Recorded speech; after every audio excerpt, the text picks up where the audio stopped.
Hey everyone, it's me, your Manu Issue, and welcome back to my YouTube channel Manu Issue ACCA classes.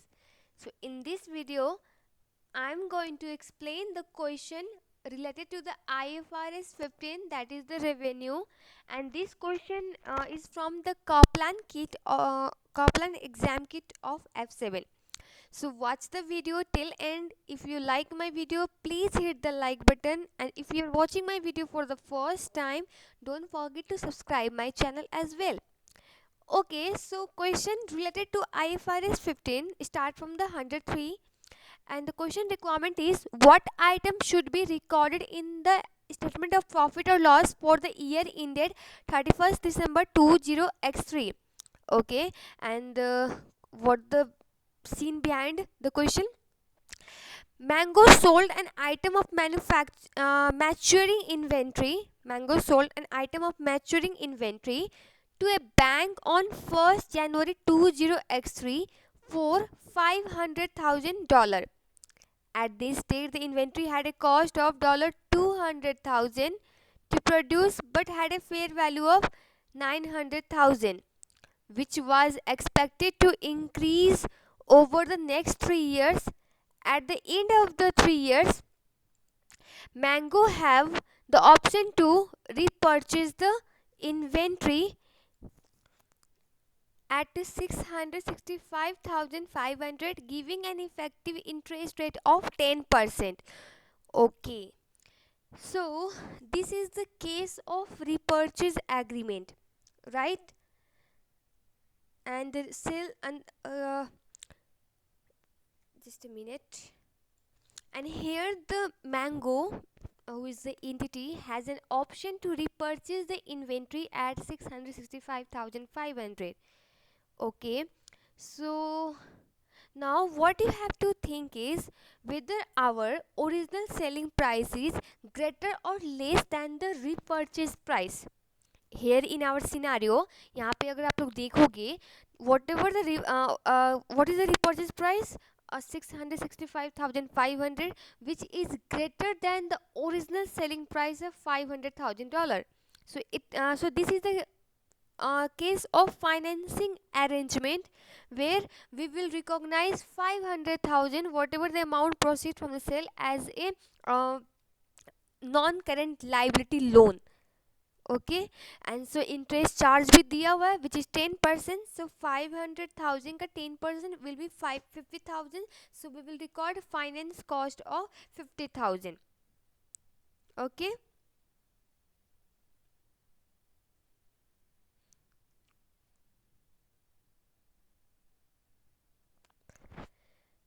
Okay. So basically this is not the case of the sale, इसलिए ए और B हमारा तो होगा ही नहीं, और hair deferred income का case भी नहीं है हमारा, है कि नहीं. सो एडवांस में कुछ ऐसा पेमेंट की बात ही नहीं हो रही है. So that's why A B C is not correct. So only the D option is correct.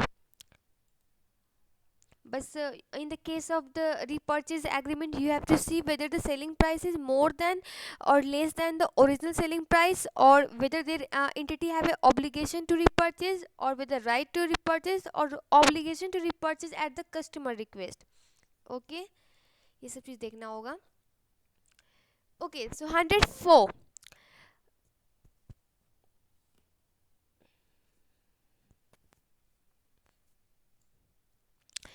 Which of the which of these has been correctly included in the revenue according to IFRS 15 revenue from the contract with a customer? So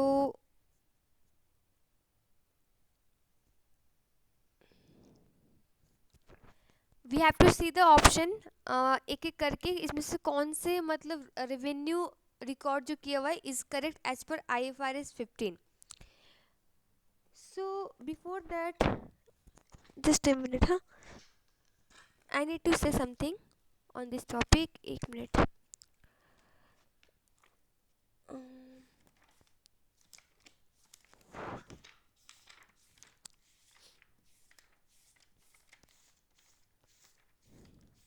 okay, so here जो यहाँ पे term है revenue, what that you guys mean, उस term से क्या समझते हो आप लोग?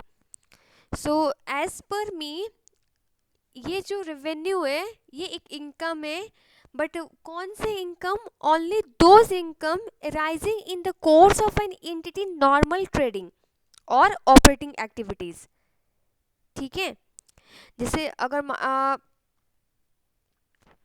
ये जो रेवेन्यू होगा जिसमें वो एंटिटी डील कर रही है, बिजनेस कर रही है, जो उस एंटिटी का बिजनेस को डिफाइन करता है, उससे अगर रेवेन्यू आ रहा है, सो वो इनकम आ रहा है, उसको रेवेन्यू कहेंगे। जैसे कोई भी वन मान लो कि कोई हमारा मैं ही अगर मान लो इंस्टीट्यूट खोली हुई हूँ, बच्चों को पढ़ा रही हूँ, सो मेरा यहाँ पे उस बच्चों को पढ़ाने से जो भी मतलब बच्चों ने मुझे फीस पे करे, that would be my income. ना कि मैं कोई मान लो बिल्डिंग ही बेच दिया, या फिर मेरे जो मैं अपने पर्सनल यूज़ के लिए कार जो यूज़ करी थी, या फिर इंस्टीट्यूट के लिए कोई भी सामान था, एसेट था, वो बेच के पैसा है, उसको रेवेन्यू काउंट नहीं करेंगे। So means revenue is a income rising in the course of an entity normal trading और ऑपरेटिंग एक्टिविटी। ये चीज़ ध्यान में देना।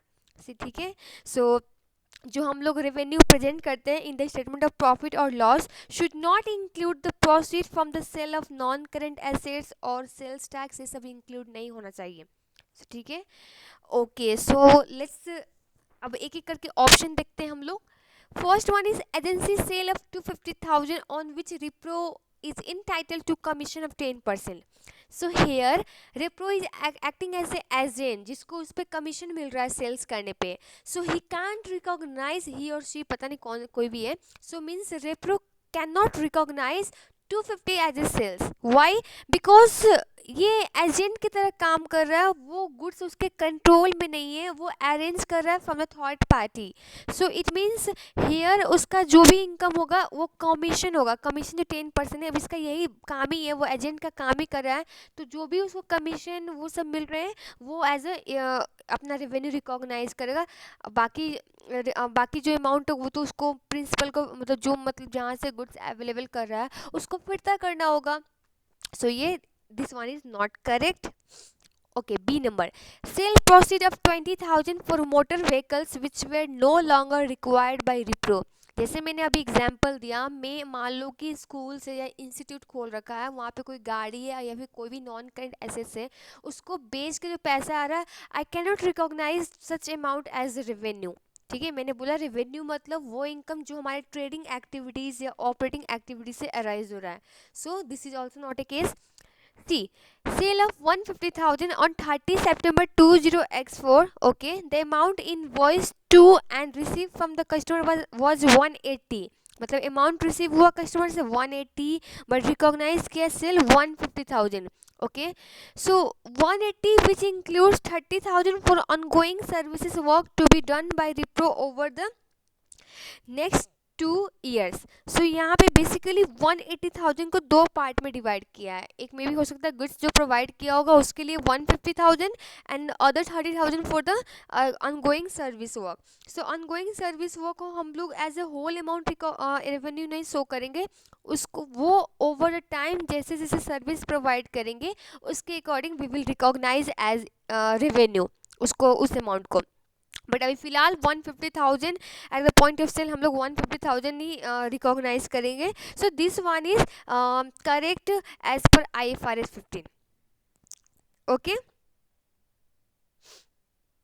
ओके, सो अब सी आंसर हो गया, डी तो होता ही नहीं है, फिर भी let's see. A sale of 200,000 on 1st October 20x3 to an established customer who with the agreement of repo will make full payment on 30 September 20x5. Repro has a cost of capital of 10%. अब basically in this scenario क्या है कि जो sales हुआ है customer 2 साल है ना, 3 4 5, हाँ नहीं नहीं अक्टूबर 4, हाँ 2 साल ही कह सकते हैं.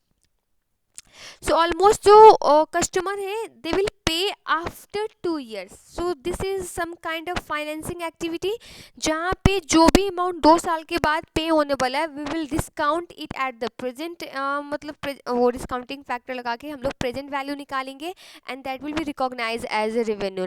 ना कि हम लोग जो 2 साल के बाद पे करने वाला है वो अमाउंट फुल्ली रिकॉग्नाइज करेंगे. तो ये गलत है. ठीक है, यहाँ पे प्रेजेंट वैल्यू के अकॉर्डिंग, और उसको वो क्या बोलते हैं, उस अमाउंट को फिर अनवाइंडिंग करके हम लोग रिकॉर्ड करेंगे. So D is also not correct. Okay, so 105.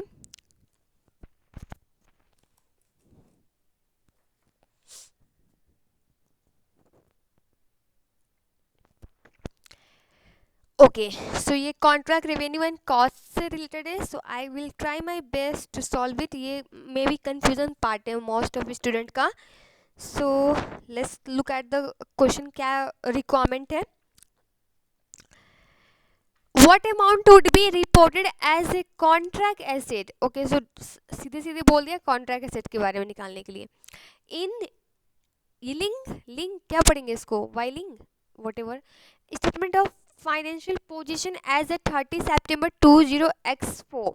Okay, Ling entered into a contract to construct an asset for a customer on 1st January 20x4, which is expected to last 24 months, मतलब 2 साल. The agreed price for the contract is 5 million. So यहाँ पे question 105, ठीक है. So okay, contract price is 5 million.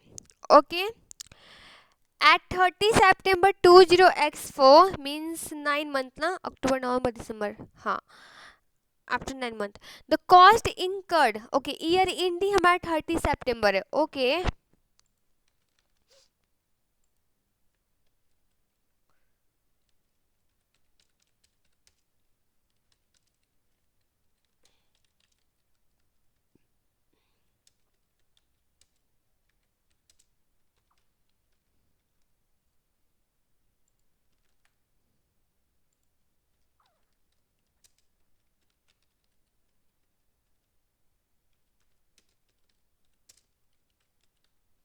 okay, so contract enter date is 1st January 20x4 and our year in date is, means reporting date is 30 September 20x4. So now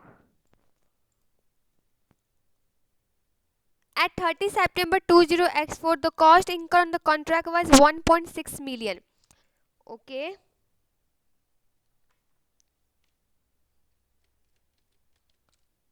cost to date, what is the amount? 1.6 million.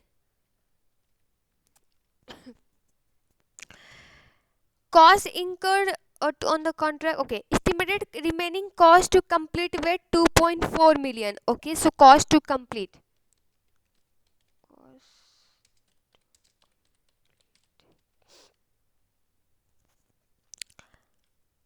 2.4 million.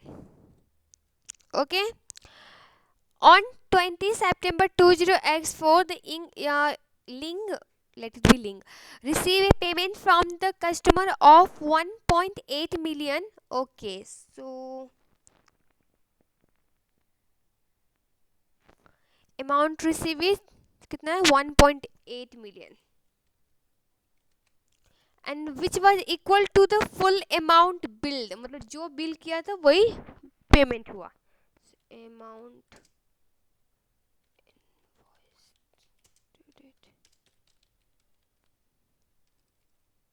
what is 1.8 million.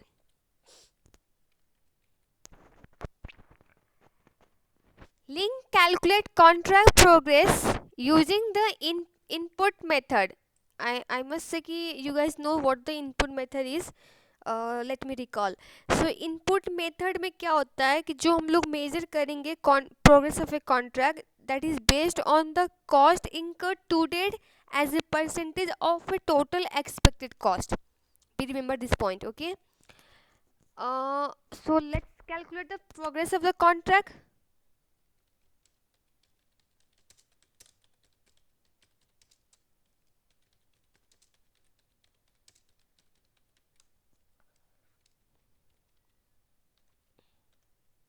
So what I told, how to calculate the progress of a contract using the input method. So we will take cost incurred to date. What is the cost incurred to date? It's 1.6 million. and we will divide it by total estimated cost. I mean total cost for the contract. ठीक है, not estimated. So 40% is okay. उसके बाद they also told on the basis of the cost incurred compared to the estimated total cost. हाँ total cost कह सकते हैं, मैंने शायद estimated cost कह दिया था I think. Okay let it B, but समझ गए ना कैसे कैलकुलेट करना है प्रोग्रेस ऑफ कॉन्ट्रैक्ट. सो इतना करने के बाद लेट मी से something about this so that कि इस टाइप का क्वेश्चन कोई भी मतलब किसी भी टाइप का क्वेश्चन है you guys can solve easily. इसके लिए कुछ स्टेप हैं. So first step is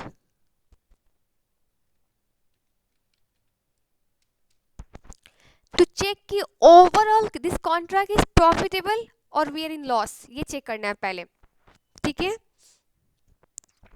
so contract price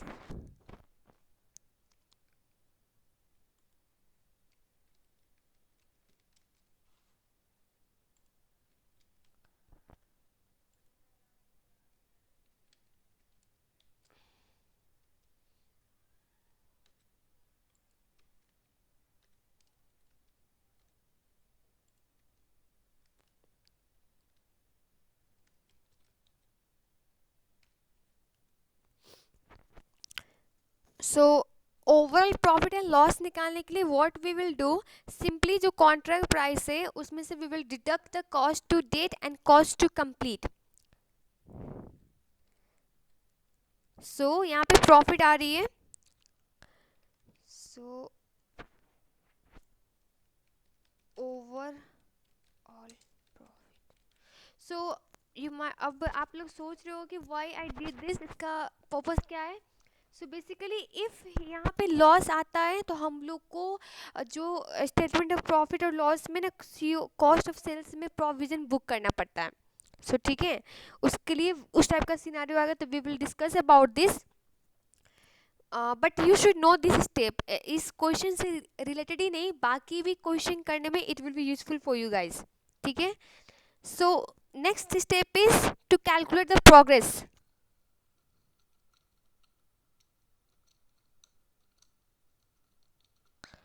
सो यहाँ पे हम लोग कैलकुलेट करेंगे प्रोग्रेस जैसे यहाँ पे किया.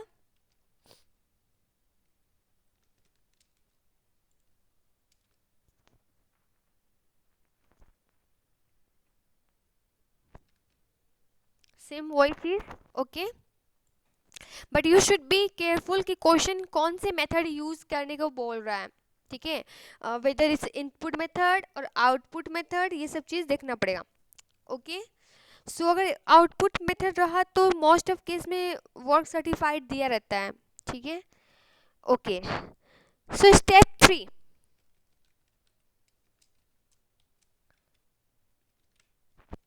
3, हमारा होता है स्टेटमेंट ऑफ प्रॉफिट और लॉस, ठीक है.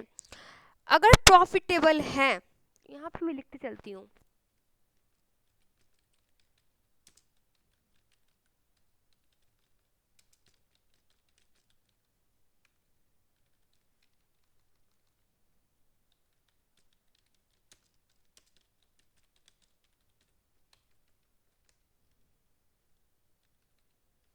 ओके, अगर प्रॉफिटेबल है तो रेवेन्यू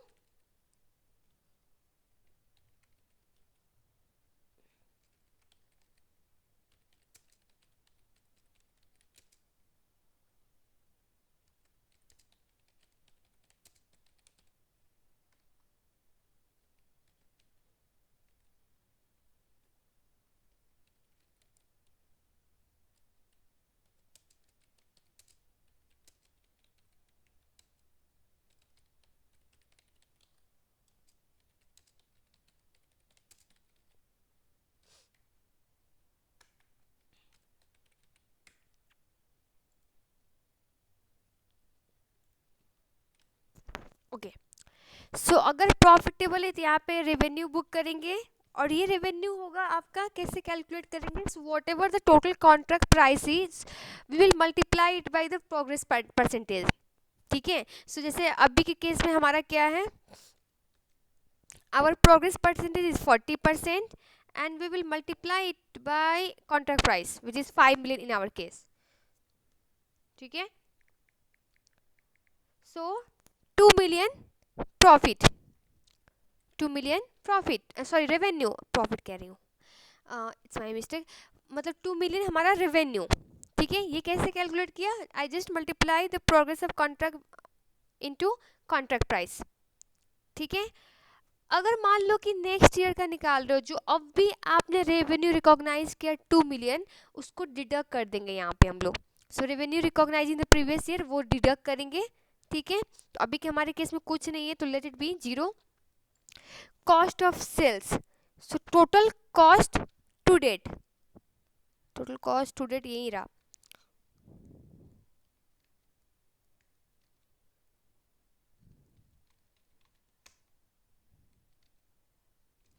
ओके।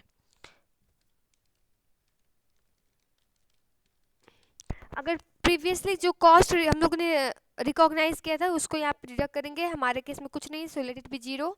सो नाउ हमारा प्रॉफिट आएगा 0.40 मिलियन, ठीक है। बट क्वेश्चन प्रॉफिट नहीं पूछ रहा है, बस हम I am explaining this step कि सो दैट कि इस टाइप का क्वेश्चन कोई भी आए you guys can solve it, ठीक है। सो नाउ स्टेप 4 इज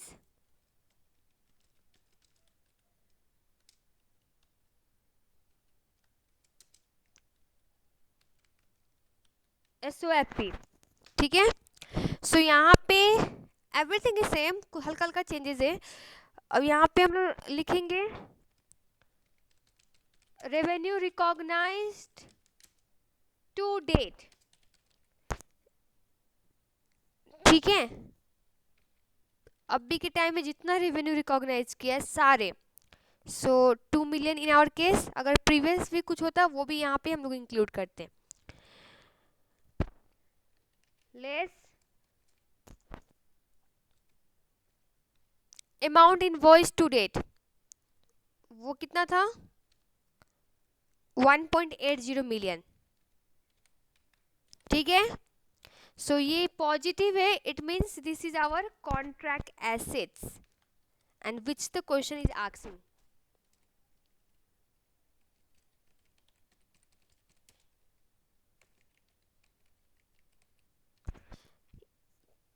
अगर नेगेटिव होता है तो कॉन्ट्रैक्ट लाइबिलिटी, ठीक है। सो ये 4 स्टेप है you have to follow for the contract वाले केस में। सो आई होप समझ में आया हो, ठीक है। सो अब यहाँ पे फुल डिजिट लिखना होगा ना कि मिलियन, ठीक है। यहाँ पे 200,000 आप लोग लिखोगे,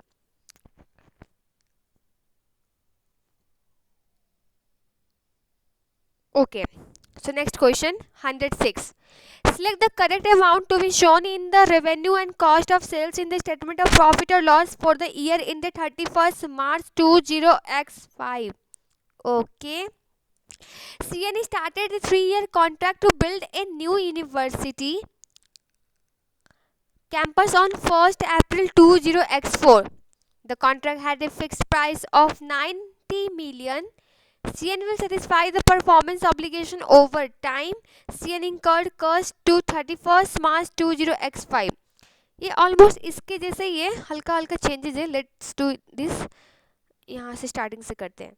सो यहाँ पे ये क्वेश्चन नंबर ये आपका 103 था, क्वेश्चन नहीं 105, एंड यहाँ पे क्वेश्चन नंबर ये 106,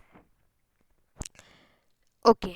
सो contract inter date was 1 April 20x4, year end is 31st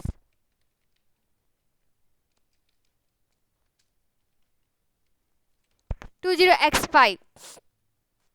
So contract price is 90 million.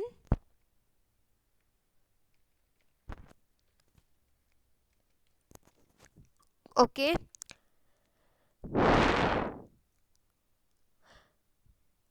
CN incurred cost to date. Okay, so cost to date हमारा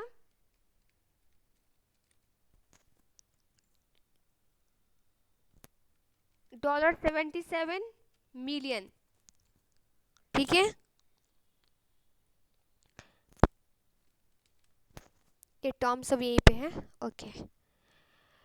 And estimated that further 33 million would be needed to spend to complete the contract. So cost to complete हमारा कितना हो जाएगा for question number 106? 33 million. Okay. See and measure the progress of contract using the work completed compared to the contract price. Okay, so यहाँ पे input method नहीं है, यहाँ पे आपका output method है. And at 31st March 20x5 surveyor valued the work completed to date as 63 million. So work complete आपका 63 है, कॉन्ट्रैक्ट प्राइस 90 मिलियन है. ठीक है. तो एक सेकेंड, हमारा आउटपुट मेथड के अकॉर्डिंग ना.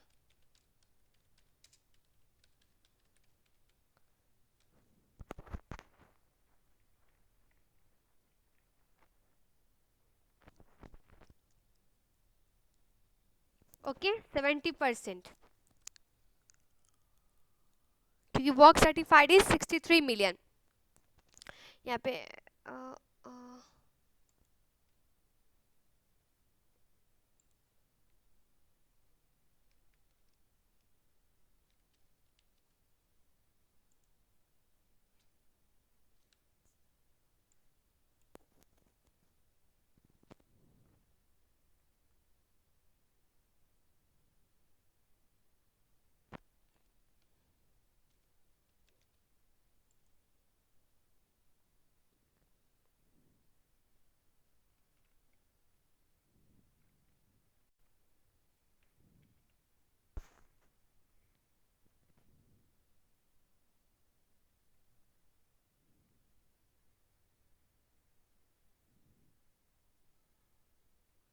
ओके.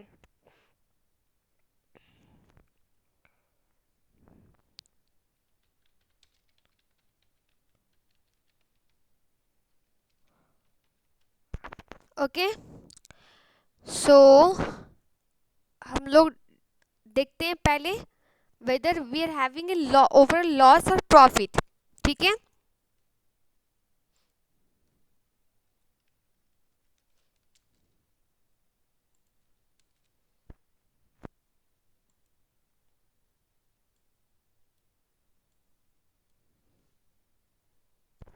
तो कॉन्ट्रैक्ट प्राइस 90, नहीं नहीं नहीं नहीं, हाँ हाँ सॉरी, आई थॉट मैं स्टेप 2 में स्टेप 3 में चली गई, I thought. Okay, so cost to date हमारा, cost to date 77 million and this one is 33 million.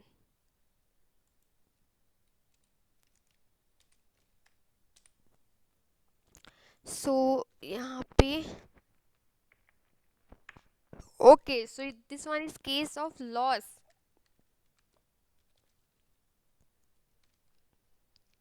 इतना कंजेस्टेड करने से अच्छा कि नीचे लिख दूँ.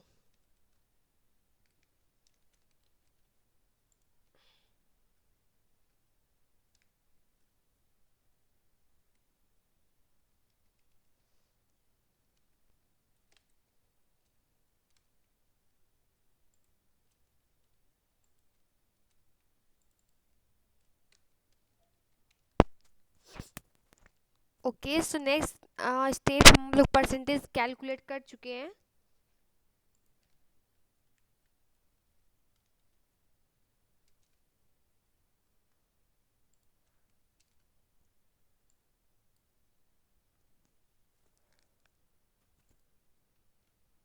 इन our case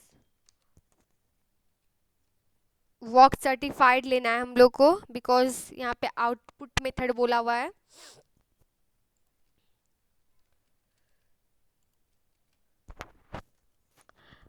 So using output,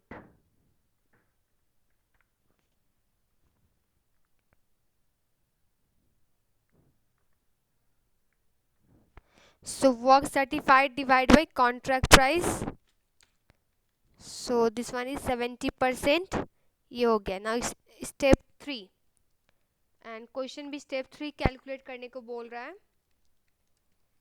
okay,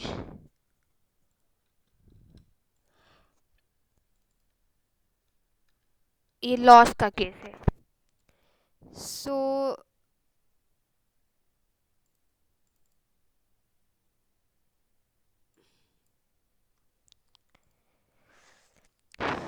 revenue 70% of contract price which is 90 million। Previous year में कुछ नहीं था, zero. Cost of sales, so cost to date amount कितना है? Cost to date 77 million. So यहाँ पे देखोगे, अब यहाँ पे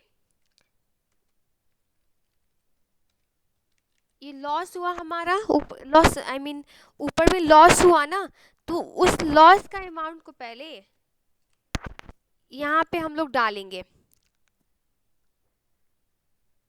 सॉरी, उल्टा डाल दिया यहाँ पे। सो 20 मिलियन का लॉस हुआ था,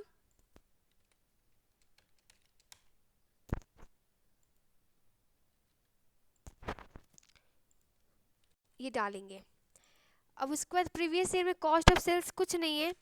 अब यहाँ पे कॉस्ट ऑफ सेल्स ये 77 नहीं होगा, ये जो होगा इनका और इनका प्लस, ये प्लस ये उधर जाएगा तो प्लस हो जाएगा, तो इट मीन्स 83 मिलियन। ठीक है, बेसिकली ऐसे कर सकते हो। Let's assume this is x, ठीक है। सो आपका यहाँ पे 63 प्लस एक्स इक्वल टू -20। अब x का वैल्यू निकालो यहाँ पे, तो वो x का वैल्यू अगर निकाल लिए तो यहाँ पे आपका 83 आएगा। सो ये होगा हमारा 83 कॉस्ट ऑफ सेल्स होगा। सो इसीलिए मैं बोलती हूँ स्टेप 1 में पहले ये पता कर लो whether we are having a loss और ओवरऑल लॉस और ओवरऑल प्रॉफिट। अगर लॉस हुआ तो ये हमारा ये जो, जैसे कि यहाँ पे तुम्हारा 77 ही मिलियन कॉस्ट था ना, कॉस्ट टू डेट, बाकी का amount as a provision book करेंगे हम लोग, ठीक है। इसको मैं सेपरेट करूंगी अब, ओके। हमारा कॉस्ट ऑफ सेल्स देखा जाए तो we are having 77 million, right.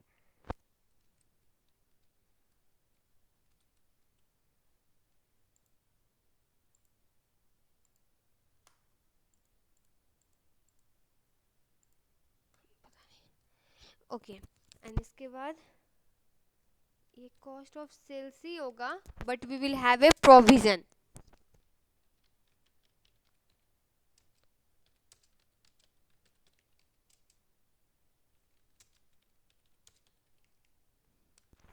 ठीक है, सो ये हमारा होगा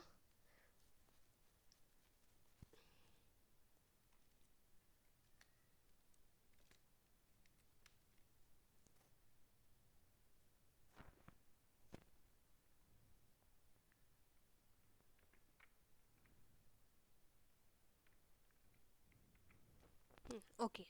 सो इन दोनों को ऐड करोगे तो हमारा कॉस्ट ऑफ सेल्स, बस मैंने वो 83 को सेपरेट किया, ऐसे दिखाएंगे अगर स्टेटमेंट ऑफ प्रॉफिट और लॉस प्रिपेयर करते हैं तो, बट ऑल टुगेदर दोनों को ऐड करके 83 मिलियन हमारा आंसर होगा। आई होप आपको ये पॉइंट समझ में आया हो। सो अगर नहीं समझ में आया तो प्लीज़ वीडियो को थोड़ा बैक करके फिर से रिप्ले करें। इफ़ इन केस तब भी समझ में नहीं आता है सो डू पिंग मी, ठीक है। But you have to understand about this ये लॉस वाले cases. Okay, so 107,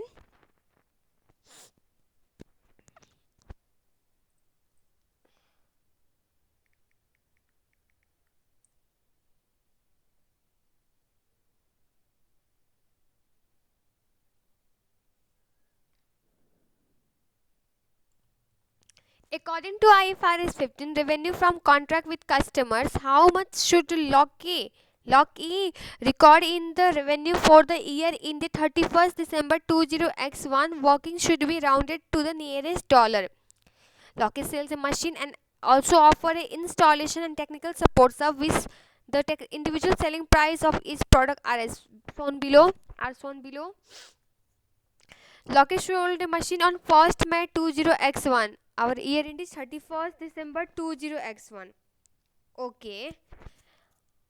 and reduce charging a reduced price of 100 including installation and 1 year service. Okay, Locky off only offer discount when customer purchase a package of product together. Okay, so मतलब ये 100 का discount will only be given to those customer who will buy sales goods, installation and 1 year service. ठीक है, ये तीन चीज अगर लेते हैं तो. So this one is our question number 107. Okay, so अब यहाँ पे हमारा क्या है, पहले डिस्काउंट को एलोकेट करना होगा. सो पहले देखा जाए हमारा टोटल प्राइस इंडिविजुअली के अकॉर्डिंग कितना होता है.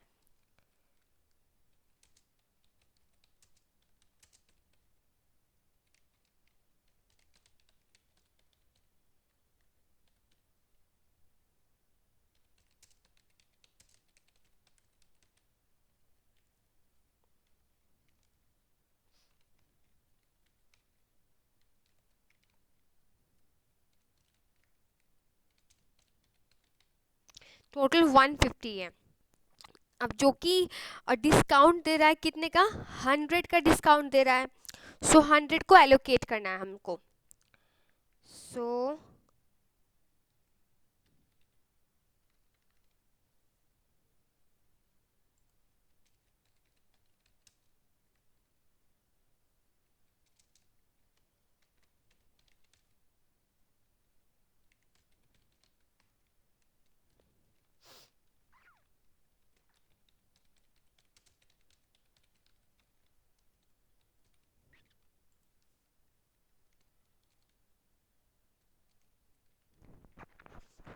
हाउ विल कैलकुलेट, अब कैसे कैलकुलेट करेंगे.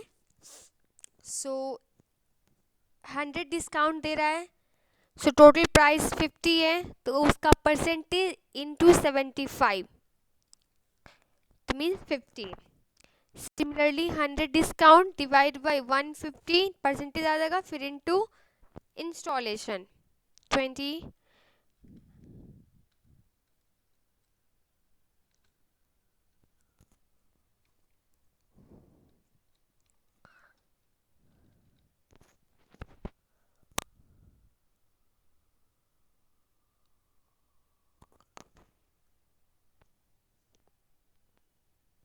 सॉरी वो डिस्काउंट नहीं है, वो एक्चुअल में उस प्राइस पे सोल्ड कर रहा है, 50 डिस्काउंट है. Sorry this is my fault.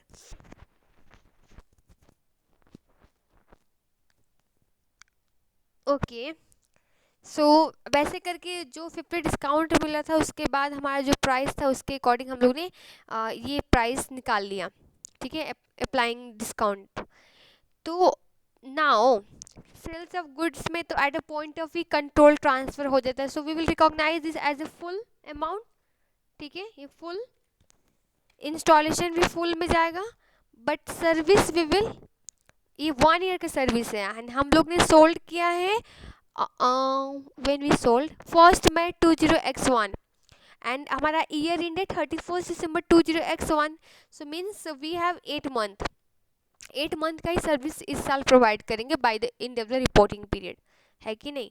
So 8 divide by 12 into 30, तो 20 यहाँ पे रिकॉग्नाइज करेंगे, तब कितना हो जाएगा 50 plus 20 plus 20. So 90 we will recognize the amount as a revenue for the year in 31st December 20x1. ठीक है.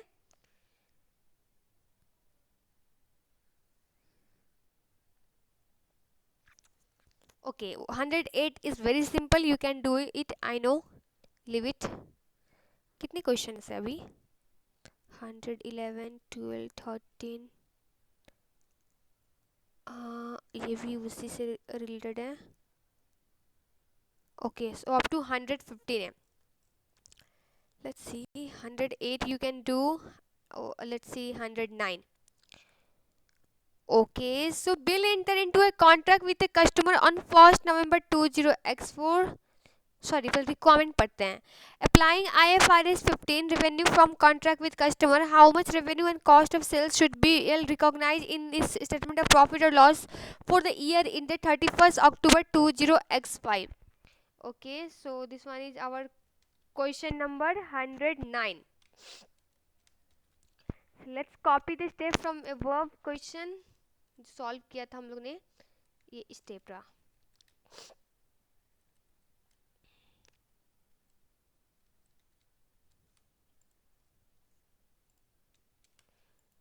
ओके,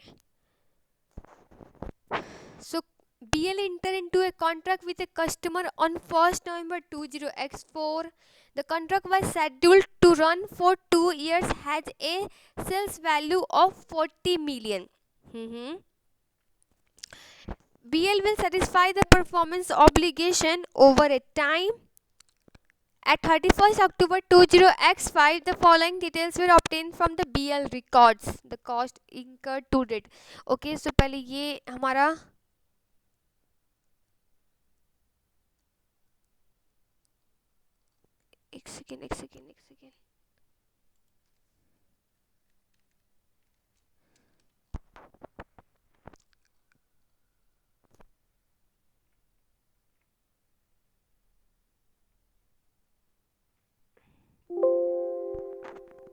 एक सेकेंड कॉपी नहीं हुआ ये, this one we have to copy. Okay, so क्या हो गया?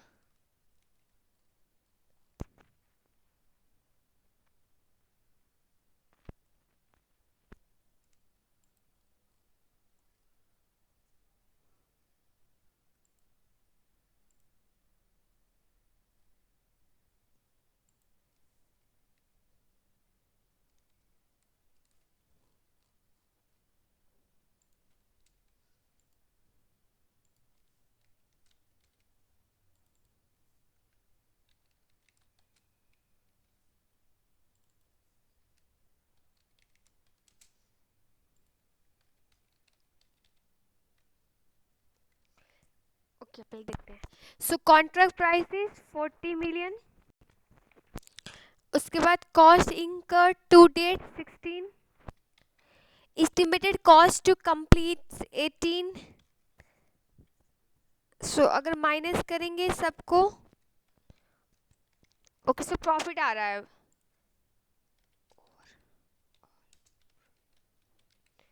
Okay okay, so next step is to calculate the progress percentage calculation. So progress percentage is automatically हम लोग को कैलकुलेट करके दिया हुआ है क्वेश्चन में, so no need to calculate it.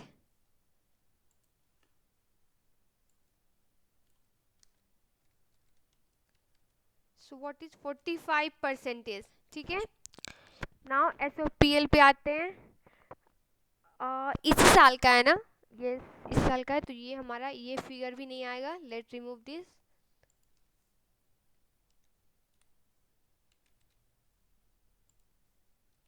Okay, so revenue progress percentage into contract price 18, cost of sales हमारा हो जाएगा cost to date.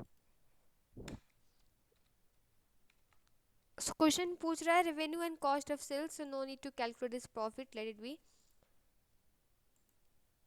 Okay, so 18 and 16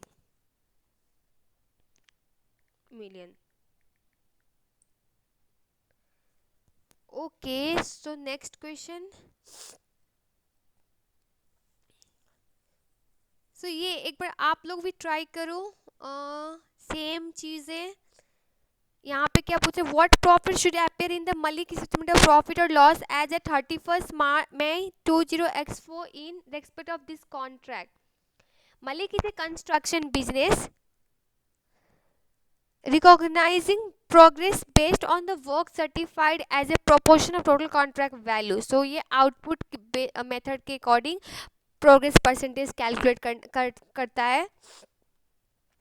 Malik will satisfy the performance obligation over time. The following information relate to the one of its long-term contract as a 31st May 20x4. So चलो कर ही देती हूँ मैं, no issue at all.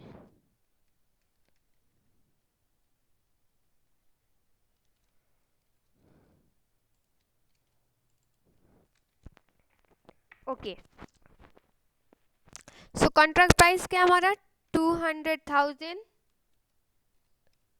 ठीक है। Okay, cost incurred to date 135,000, okay. Estimated cost to complete 15,000। इसको करने के बाद लेट्स सी वेदर प्रॉफिट और लॉस क्या आ रहा है। सो प्रॉफिट ही है, no issue. Progress percentage they told to calculate on the basis of output method. तो वर्क सर्टिफाइड का दिया हुआ है, work certified to date 180,000 and what is the contract price 200,000। सो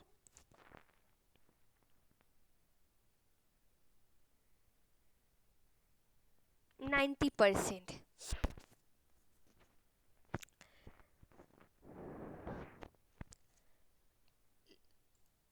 और जो कि ये इसी साल स्टार्ट हुआ है, सो कोई हम लोग का प्रीवियस में अच्छा दिया हुआ है, सॉरी दिया हुआ है। लेट्स सी, ये रहा। In the year in 31st May, Malik had recognized revenue of 60,000 and profit of 15,000 in respect of this contract. So previously revenue 60,000 था, जिस पे profit हुआ था 15,000. So what is our cost of sales which we recognized earlier? 45,000. दोनों को minus कर दो, right? So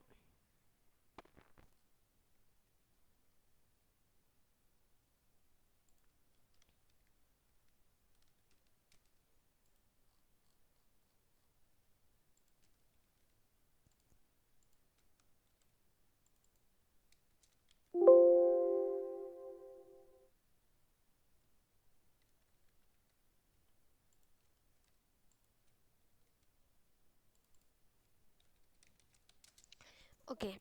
So revenue हमारा 90% of contract price which is 200,000। और प्रीवियसली कितना रिकॉग्नाइज किया था वो भी यहाँ पे डेट वगैरह सब मेंशन कर लेना आप। 60,000, ठीक है।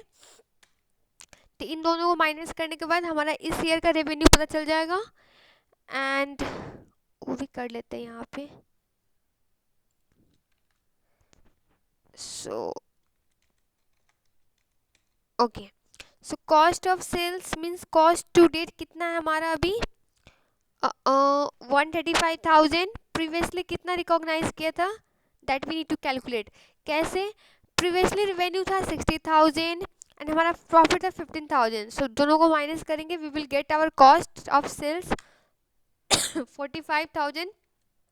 सो इस ईयर का क्या होगा कॉस्ट ऑफ सेल्स हमारा 90,000 और इन दोनों को माइनस कर दो तो we will get our profit which is 30,000, ठीक है।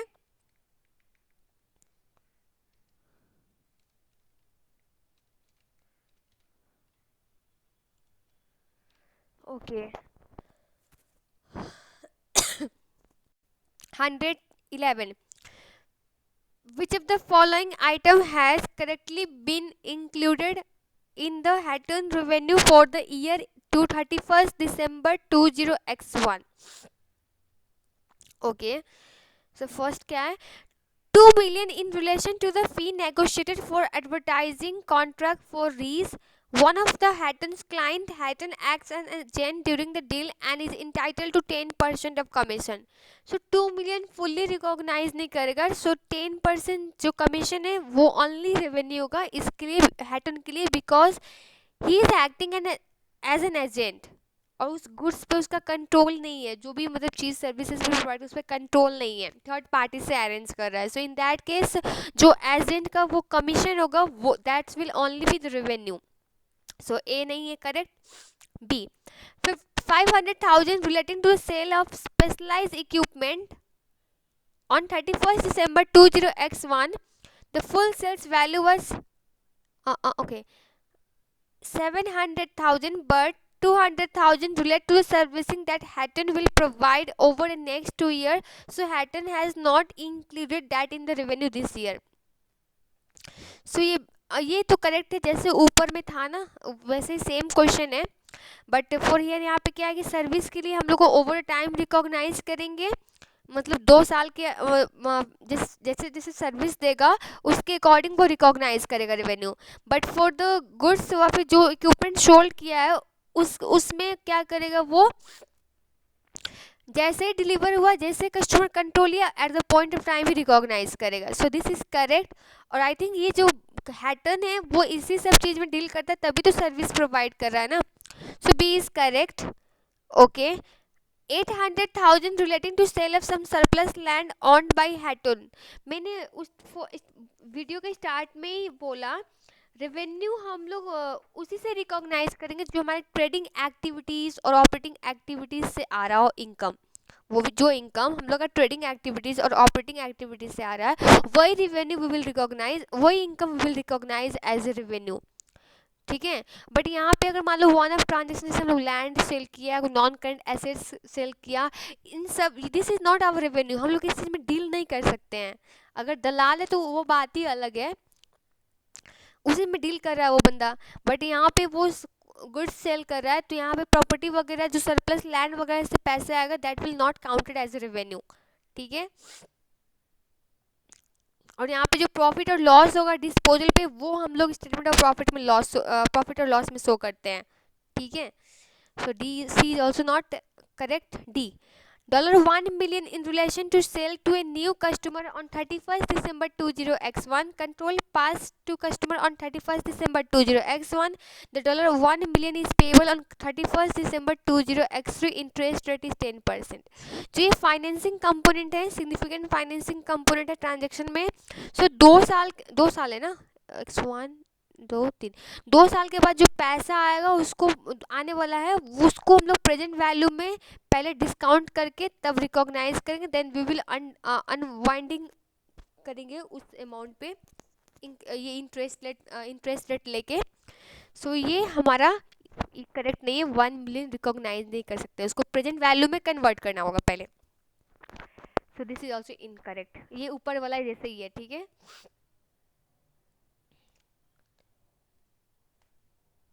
अब कॉन्ट्रैक्ट के question I will tell you guys to try it, वो सेम ही है, एक बार पढ़ लेती हूँ फिर भी। If I think it is different then I will solve it. Sugar, what is the net liability that should be recorded in the Sugar statement of financial position? Sugar has entered into a long-term contract to build an asset for a customer. However, Sugar will satisfy the performance obligation over a time and has measured the progress toward satisfying the performance obligation of 45% at the year end. The price of the contract is 8 million. Sugar has spent 4.5 million to date, but the estimated cost to complete are 5.5 million. To date, Heber has paid Sugar 3 million. ठीक है। सो ये भी वैसे वैसे ही है, format copy करके कर देती हूँ।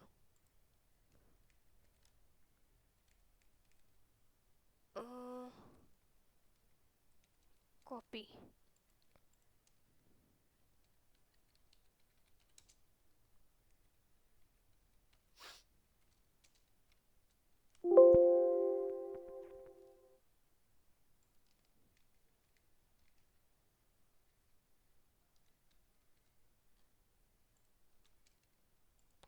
ओके, सो कॉन्ट्रैक्ट प्राइस कितना है हमारा, 8 million. Cost to date 4.5 million. Cost to complete 5.5 million. So again loss आया हमारा, overall loss. Okay. So percentage progression already दिया हुआ है 45%। अब रेवेन्यू की बात करें तो ये हो जाएगा 45% into the contract price, it means 3.6 million we will recognise. Previous year का कुछ दिया नहीं है, सो मतलब इसी ईयर से स्टार्ट ही हुआ है।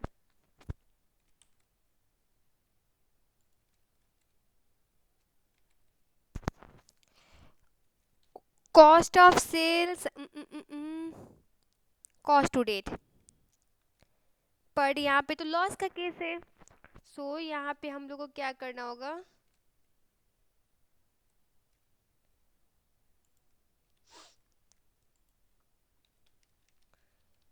सो लॉस कितने आ रहे हैं हमारे 2 मिलियन का।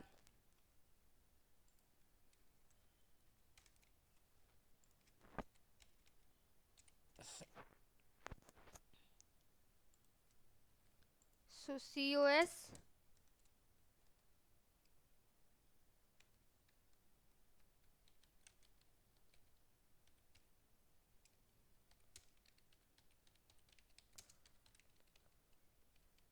जैसे मैंने ऊपर सिखाया था वैसे इसको कैलकुलेट कर लेना आप लोग, कैसे वो एक्स का वैल्यू डाल के, तो यू विल गेट। तो यहाँ पे आ जाएगा आपका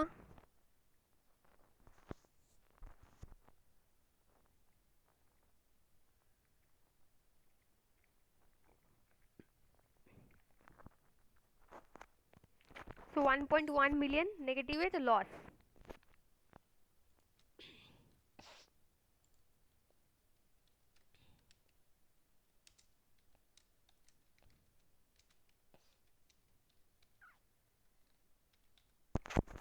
SOFP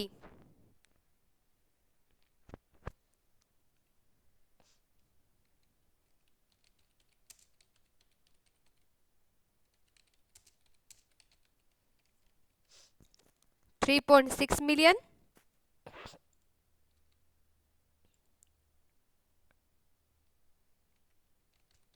अमाउंट रिसीव को लेस करेंगे,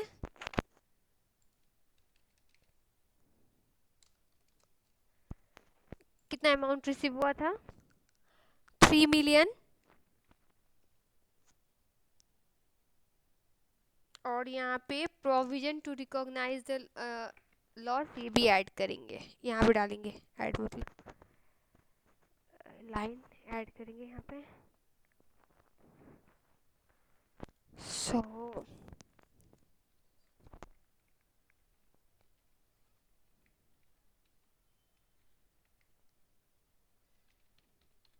नेगेटिव है तो contract liability.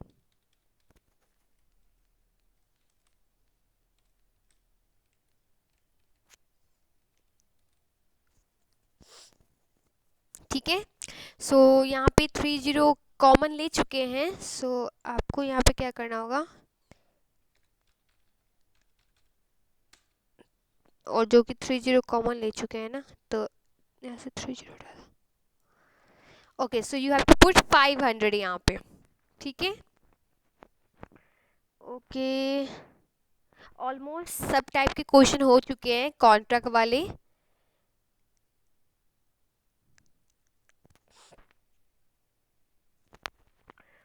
Okay, 113, what should written included in his statement of profit or loss for the year ended 30 September 20x5 for revenue in respect of the contract।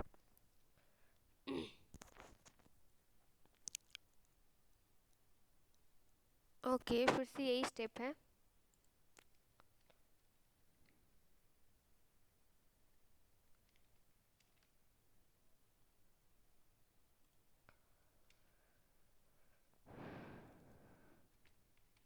Okay, written commenced a contract to build an asset for a customer in the year ended 30 September 20x4।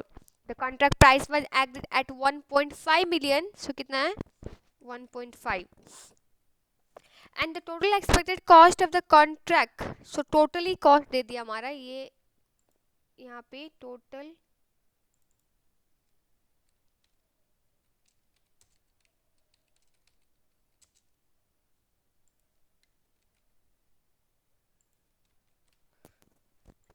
Amount कितना है,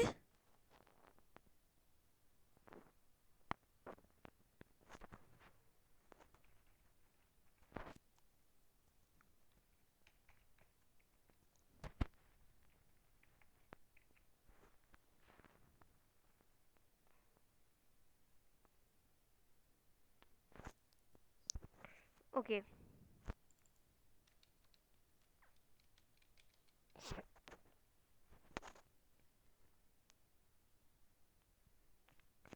Written will satisfy the performance obligation over time. The following figure were correctly recognized in the profit or loss account for the year in 30 September 20x4। Okay, so recognize कर लिया।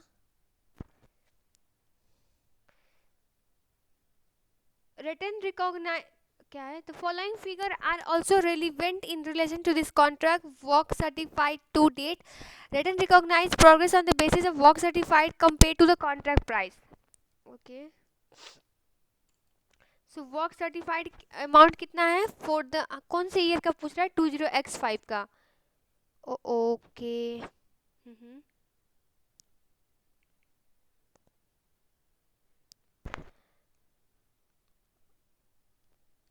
1050 divide by है 1050 divide by 1.5 million, 70%।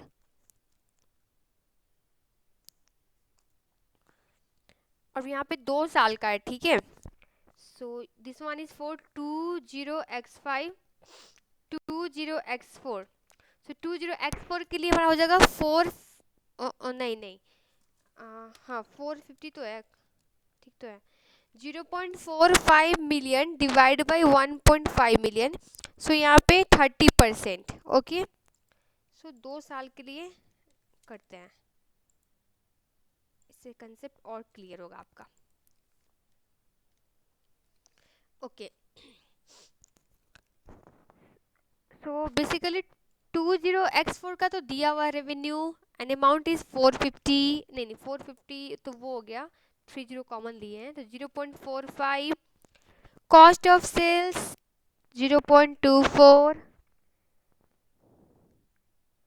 जो कि profitable है तो loss की बात ही नहीं आएगी।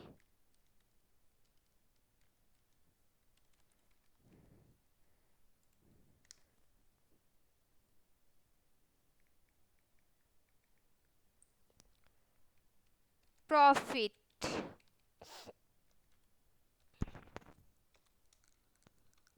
0.21। अब यहाँ पे कैलकुलेट करते हैं, सो 70% का हमारा हो जाएगा कॉन्ट्रैक्ट प्राइस, और यहाँ पे रेवेन्यू, एक सेकेंड, हाँ, less revenue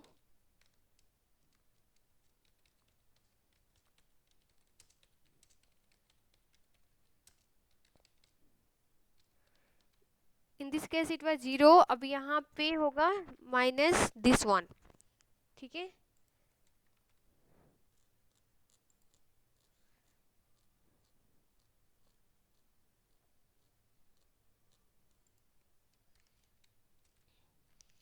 so revenue for the year हमारा हो जाएगा this minus this,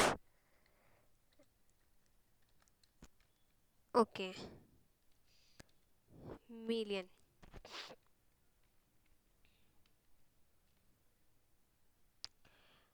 cost of sales हो गया ये,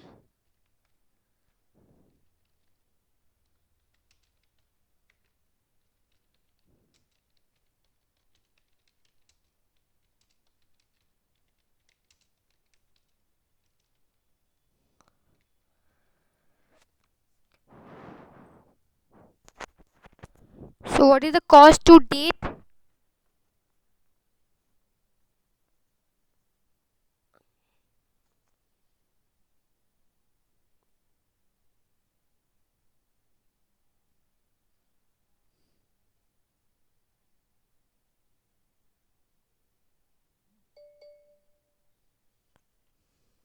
ओके। सो यहाँ पे कॉस्ट ऑफ सेल्स कैलकुलेट करने के लिए ये कॉस्ट का पार्ट दिया नहीं है, कॉस्ट टू डेट हमारा इस साल कितना लगा इस 20x5 में, तो वो चीज़ दिया नहीं है। और बेसिकली तो क्वेश्चन सिर्फ हमारा रेवेन्यू पूछ रहा है, so revenue we got it, it's 0.6 million, ये वाला पोर्शन। तो ये क्वेश्चन पूछ रहा था हमारा, इतना कुछ नहीं भी करते चलता, बट क्लैरिटी के लिए कैसे आया वो जानना जरूरी है आई थिंक। सो आगे, अभी ये एक क्वेश्चन रह गया, आप लोग ट्राई करो। एंड 115 में क्या है, what is the total amount which Hindburg should credit to profit और loss in respect of this transaction in the year in 31st March 20x5। Hindburg is a car retailer. On 1st April 20X4, Hindenburg sold a car to Latterly on following terms. Selling price of the car was 25,300. Latter paid half of the cost on 1st April 20X4 and will pay the remaining 12,650 on 31st March 20X6, मतलब 2 years after the sales. Laterally can obtain the finance at 10% per annum. What is the total amount which Hindenburg should credit to profit or loss in respect of this transaction? मतलब revenue कितना recognize करेगा for the year in the year ended 31st 20X5.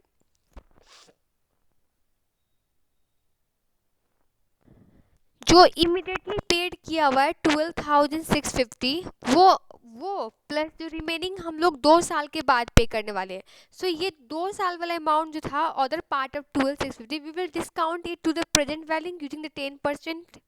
ये percentage use करके हम लोग discounting factor लगाएंगे 2 years का और उसको डिस्काउंट करेंगे 12,650 को डिस्काउंट करेंगे प्रेजेंट वैल्यू मतलब आज की डेट में.